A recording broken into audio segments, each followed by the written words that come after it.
أهلا وسهلا ومرحبا بكم، تحياتي للجميع، للمغاربة الخوت والخواتات داخل الوطن خارج أرض الوطن. تحية لكاع اللي كيتبعنا في هذه القناة.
اش غادي نقول لكم؟ الله يحضر السلامه وصافي، ما بقى ما يعجب.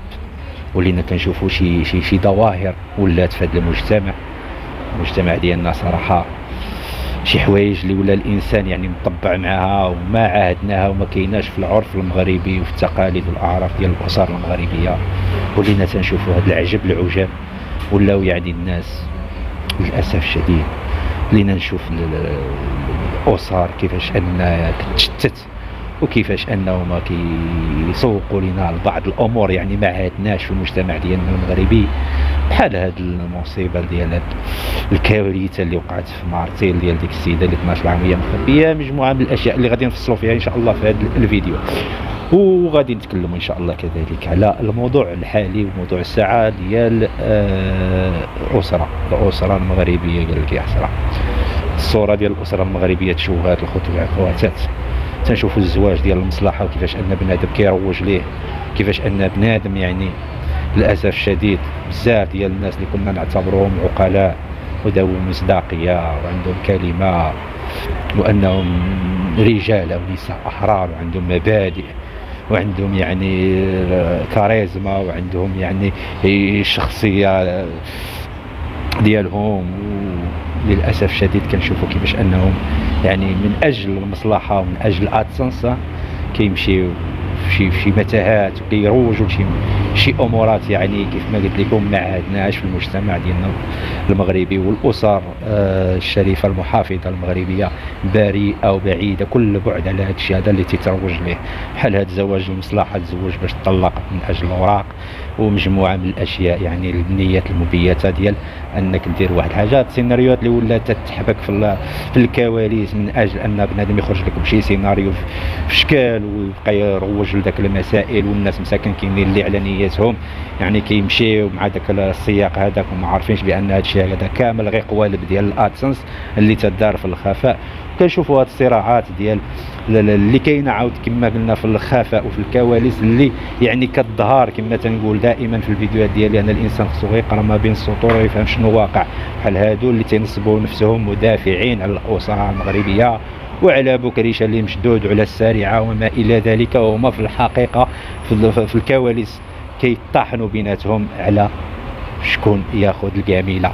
كل شيء باغي حقه من الجميله، وهذه هي الحقيقه الاخوه والاخوات. صراعات قويه وتحالفات ومد وجزر بيناتهم. شكون هذا؟ الناس شي وحدين باغيين كاع يحيدوا المحامي ديال بكريشه باش يحطوا المحامي ديالهم باش يحلبوا بطريقتهم. راه ما كاين لا تحالف ولا مؤازره ديال السارعه ولا بكريشه، كاين التمصير الخوت الخواتات، التمصير ثم التمصير ثم التمصير. المهم هذه حقيقه نقولوها، ما كاينش ولا فاهم يفهم خوت الخواتات.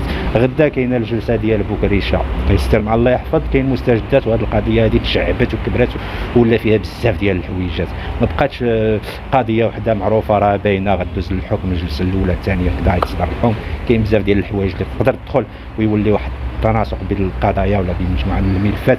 فغدا ان شاء الله بكريشه واش غادي يتصدر الحكم في حقه او انه غتاجل مره اخرى او غتكون شي حاجه غتنضاف للملف، الله اعلم. باش نقولوا واضحين، باش نكونوا واضحين، ما نقدرش نسبقوا الاحداث، انما غادي يكون واحد اليوم حارق عاوتاني، وفيه شد لي نقطع لكم بزاف ديال الحويجات. خلي على هادشي اللي تنهضروا عليه في الخفاء، كاين يعني داكشي اللي غايبان في الصوره عاوتاني كارثه عظمى وما خفيه كان اعظم. وهذا الشيء هذا راه ما تنقولوش من فراغ، انما اعي ما اقول اخواني واخواتي الاعزاز والغاليين. فغالبا لا ربما اظن ان عاوتاني غدا غيكون شي تاجيل عاوتاني.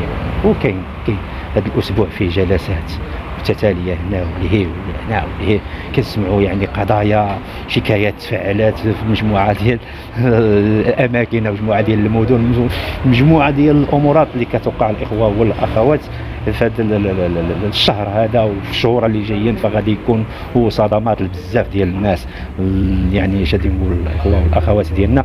هذا الشيء هذا حيت حنا بعدنا على الواقع ديالنا المعاش. هذا الشيء علاش بديت لكم به بالعرف والتقاليد ديال الاسر المغربيه والعائلات المغربيه، وداك التآزر، داك النخوه ديال الاسر المغربيه وديال الرجل المغربي، وداك الشيء سبحان الله ما بقاش الادسنس والطمع اعمال بنادم البصيره، خصوصا هادو اللي يعني اصلا مستافدين من الادسنس، تيدخلوا الفلوس من الادسنس. فهما يعني قد ما تيشوفوا المداخل قد ما كيزيدوا يعني يتجردوا من الانسانيه ديالهم، من الاخلاقيات ديالهم، مجموعه من الاشياء والعرف والتقاليد، ومجموعه من الامور اللي خلاتهم يعني ينسلخوا داك الجلد ديالهم اللي فيه داك الدم المغربي. وللاسف عطاو واحد الهويه مشوهه، واحد الصوره مشوهه على الاسر وعلى المجتمع ديالنا للاسف الشديد. وهذا الشيء هذا اللي كنحاولوا نسلطوا عليه الاضواء ونحاربوه بشتى ما اوتينا من قوه، ويعني بداك الشيء اللي كنملكوا، هذا الشيء اللي كاين الخسور الخواتات، يعني كما نقولوا يعني بزاف ديال الحوايج اللي الله يستر مع الله يحفظ.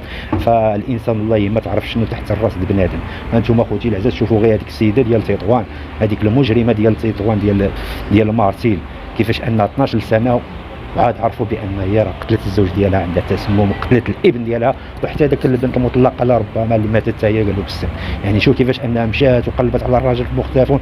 يعني الجريمه ديالها بالتسلسل هذه مجرمه خطيره، والعقوبات ديال هادو راه ما تيكون فيهم لا مؤبد لا محدد، فيهم الاعدام ديريكت. لان هاد السيده شوفوا يعني الانسان واش هذيك يعني واش اقرب مقربين بديك السيده واش كان تينوي هنا راه يعني جوابا على شي وحدين غير باش يفهموا. واش كاين شي واحد تينوي ان هذيك لا من الجيران ديالها ولا من الاقارب ولا من كل شيء، واش كتينوي ان هذيك تكون قاتله الزوج ديالها؟ كيفاش انها كتمشي وبخير وكتقلب وهذا ودايره نداء اللي شاف راجلها، وكتعطي سيناريو ديال جا عنده صاحبه ماشي صحابه بزاف اللي كيجيو، كاين منهم اللي كنعرفهم كاين اللي ما كنعرفهم. شوف كيفاش يعني حابكه الخدمه ديالها، وبحكم ان الولد كان عارف القصه وكذا وهذا تبعاتو ليه حتى هو فناتو وروجات على انه هو حرق لاوروبا ولا حرق للجزائر ولا فين مشى. يعني وبقات الامور هكاك غاديه وبنادم متسيق. هما دابا عصروا عاوتاني في نفس الدار على العظام بشريه اخرى ديال تتعود للابن ديالها. يعني راه في هذا الشيء هذا راه الانسان ما تقدرش تعرف شنو تحت راسه. هذه الجريمه ديال السيده فكرتنا في جرائم كثيره بالتسلسل بحال هذاك ديال تارودانت ومصيبه كحله. فكاين شي حويجات وشي ملفات الان مطروحه في القضاء، واللي الانسان تيطلع وتيضحك وتيثبتك وهذا والهضره ويطاكيك وكذا، وتقول انت بنادم والله اعلم ما تعرفش شنو تحت الراس البنادم، ما تعرفش انت جالس مع اخوك وما عارفوش شنو داير، وجالس مع اختك وما عارفاش شنو دايره في الخفاء، لان لا يعلم ما في الصدور وما في الرؤوس الا الله عز وجل. هذاك الشيء تيبقى ديال الانسان. انا واش تعرف شنو تحت راسي وانا نعرف شنو تحت راسك؟ راه والو. هذا هو الانسان، خصو ياخذ الحيطه والحذر من اي حاجه، وفي نفس الوقت الثقه راه ما بقاتش، والانسان يحضي راسو من الاخر. هذه هي الهضره، بنادم يحضي راسو وما ينساقش وراء يعني الاقاويل الاكاذيب وداك التبوحيط والبكاء المزيف وداك الشيء.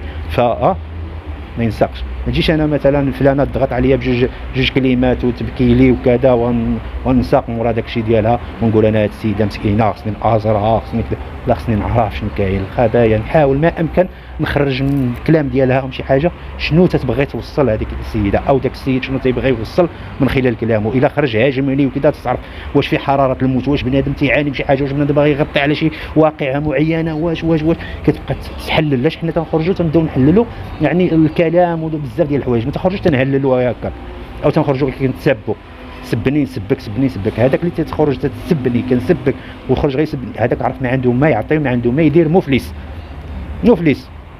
الانسان اللي ما تيناقش بحال هكا قضايا ولا وقائع اللي كاينه ولا ظواهر اجتماعيه، عرف ما عنده والو، تيخرج غير من اجل انسبك انت بوراس، انت بو كرش، انت بو كذا، انت بو كذا. لا، انسان يناقش، عندك شي حاجه ناقشني ونناقشك وناظرني وناظرك، وحنا غاديين ونشوفوا لمن المصداقيه ولمن يعني التفاهه والكذب. هادشي اللي كاين الخوت والخواتات. نسال الله السلامه والعافيه، الله يحفظ مع الله يستر. هذا الاسبوع غادي يكون الاسبوع الجاي بعدها اسبوع حارق، وما وراءه داكشي مهم غادي وما كيتزال. نسال الله السلامه والعافيه. مهم غدا غادي يبان بزاف ديال الحوايج في الجلسه ديال بكره ان شاء الله. تحياتي الى ذلكم الحين، نلتقي.